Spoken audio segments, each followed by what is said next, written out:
Good morning, class. Please stand. Okay, Catherine, please do the prayer. Let's bow down our head and let us pray. Father God, thank you for the day and for the blessings that we have received. With us, your guidance will be with us as we start our class this morning. We may invite the Holy Spirit to be with us, to guide us, and give us knowledge and wisdom. Forgive us for all our sins in the loving name of the Lord Jesus Christ. Amen. Good morning, class. Good morning, ma'am. Okay, please sit down. First, we need to check our attendance first. Say present if your name is called. Mundinimba, present ma'am. Guillermo, present ma'am. Goret, present ma'am. Monte, Present, ma'am. Ganancia, present ma'am. Nano, Present, ma'am. Naima, Present, ma'am. Religiosa, present ma'am. Okay, very good. We have our class rules. Can you please read? Class rules. Listen and others are talking. Follow directions. Keep hands clean and objectives yourself. Work quietly and handle yourself to others. Show respect for schools and personal property. Work and behave in a safe manner. Okay, thank you. Can I expect that from you? Yes, ma'am. Now, before we tackle our new lesson for today, what was the topic that we discussed during our last meeting? Okay, magiging ba? Ma'am, it's all about farm tools and equipment. Okay, thank you. Very good. Another one. Enumerate what are the farm tools and equipment.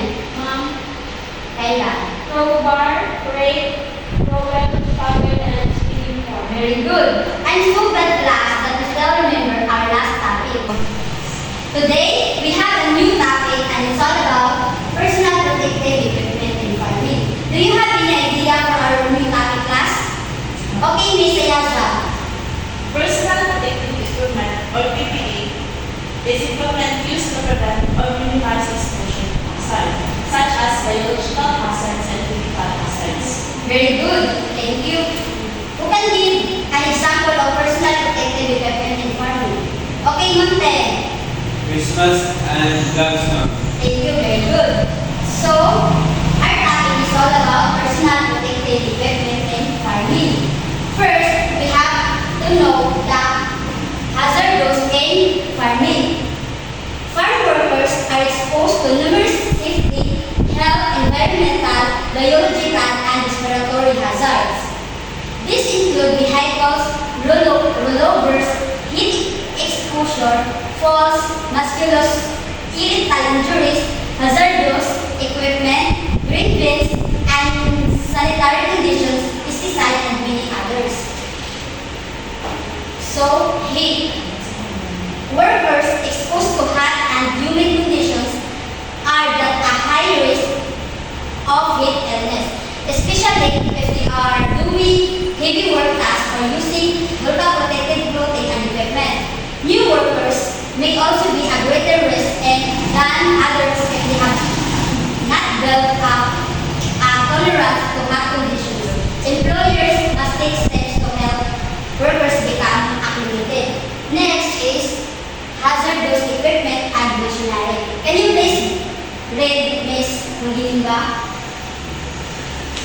So hazardous equipment and machinery. So farm workers may use knives, forks, and other cutting tools, work on ladders, or use machinery in their shops. However, these simple tools can be hazardous and have the potential for causing severe injuries when used or maintained properly. Thank you. Next is green bins and silos. While safety issues surrounding green bins and silos are sometimes overlooked on farms, they pose many dangers. Farm workers are exposed to suffocations or engulfment hazards when working with green bins and silos. As with green dust exposures and explosions, suffocations is a leading cause of death in green storage bins. Next is sanitary condition. Can you please read? Kaya. Unnecessary conditions. The lack of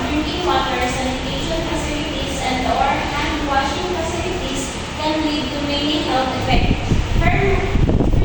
Firm works may suffer heat stroke and heat exhaustion from the sufficient intake of potable water.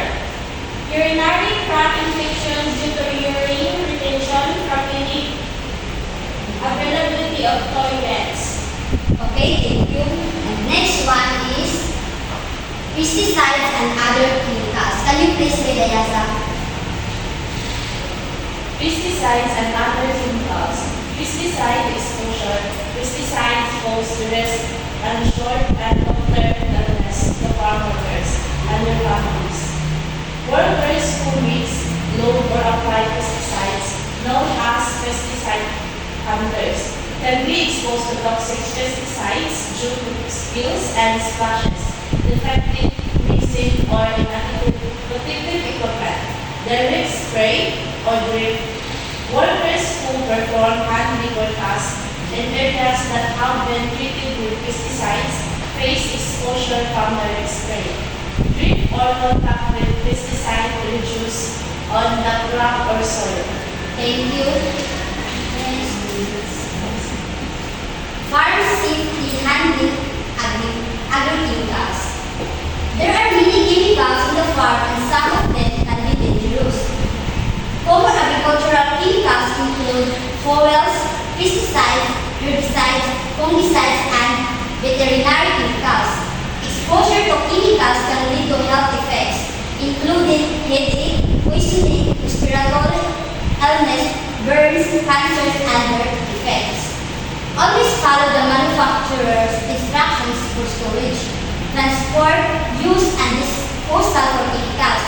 Keep all chemicals locked away and out of reach of children and wear appropriate protective gear.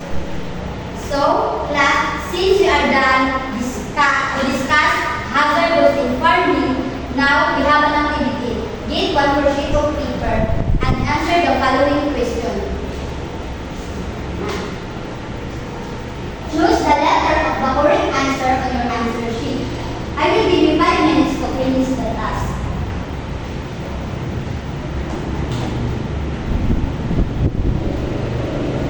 Time's up. Okay, exchange your paper with your seatmate.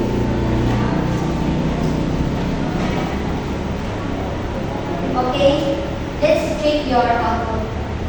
Can you please read Miss I? Okay, Nano, can you please read number 1 and answer? Should be maintained in a good condition to use according to manufacturer instructions. Letter A. Do you think Nano is right? Yes. Okay, very good. Number 2, can you please read the answer, Miss Guillermo?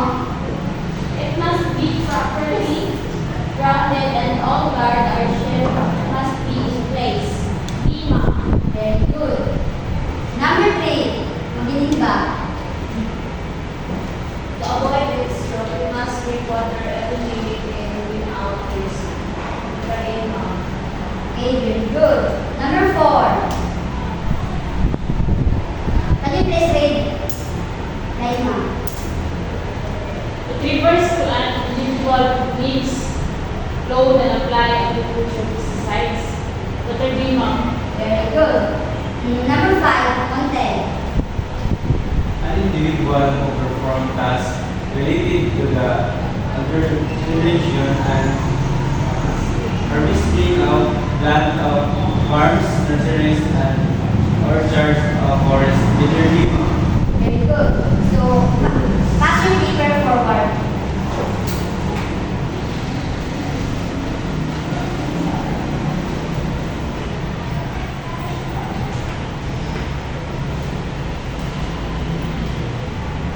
Very good.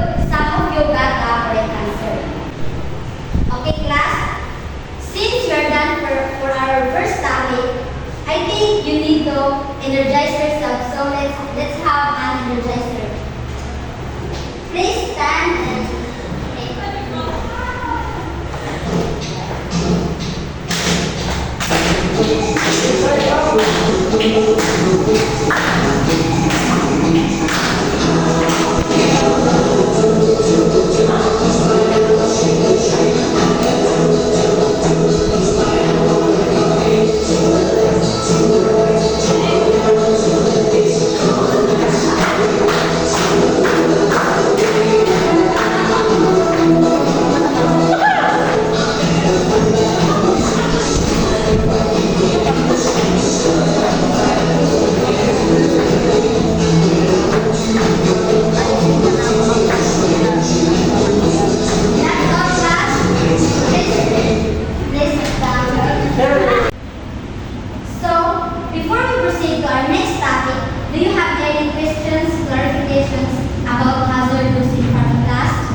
safety glasses, goggles, face shield when applying pesticides, fertilizers, working in shop, or in heavy dust conditions. Okay, thank you. Next is the respiratory or dust mask. Can you please read Ms. Denisha? Protect your lungs with a correct respiratory equipment gas mask. Hard frames, respirators, gas mask, air packs working in dusty or cold conditions, spray painting, applying chemicals, working in vents, tanks, and unused spaces. Okay, thank you. Next is you have gloves. Gloves is to protect your hands from every abuse job, matched gloves and wire grips. Hat. Hat is a devices used to protect the head. Next one is rubber boots. Rubber boots is to protect your feet with safety shoes or boots with non-slip soles and heels. Next is air muff. Air muff. Can you please read this bullet? Herma, a pair of soft fabric coverings connected by a band across the top of the hair that are worn over the ears to protect them from cold or noise. Okay, thank you. Last one is the coverall. Coverall is to protect your skin with impervious garments with using toxic or irritating chemicals. In addition, use sunscreen to protect against sun's harmful rays. That's all for our last topic. So, since we are done for our discussions about use in personal protective equipment, let's have another activity.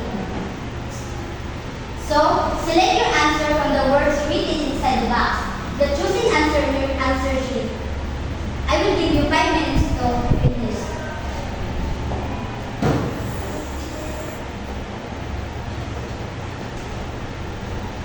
Okay, time's up. Pass your paper forward.